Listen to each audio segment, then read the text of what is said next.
Forget the headaches of inventory and shipping. Let's turn your creative ideas into a booming online store by connecting Printify to Shopify. First, you'll need both a Printify account and a Shopify store. If you don't have them yet, hit pause, sign up, and then come right back. We'll wait. Alright, let's head into your Shopify admin dashboard. You'll find it at your store name, Shopify Admin. In the left-hand sidebar, click on Apps. Next, click the Shopify App Store button. This will open a new tab and take you to the app marketplace. In the search bar, type Printify and hit Enter. Find the Printify app. It should be the first one listed and click on it.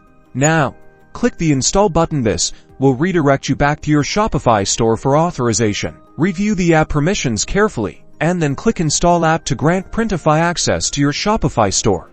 Great, you'll be automatically redirected to your Printify dashboard. You should now see your Shopify store successfully connected. Congratulations, you're all set to start designing and selling custom products through Printify directly from your Shopify store. Get creative and watch your print-on-demand empire grow. Don't forget to like and subscribe for more e-commerce tips.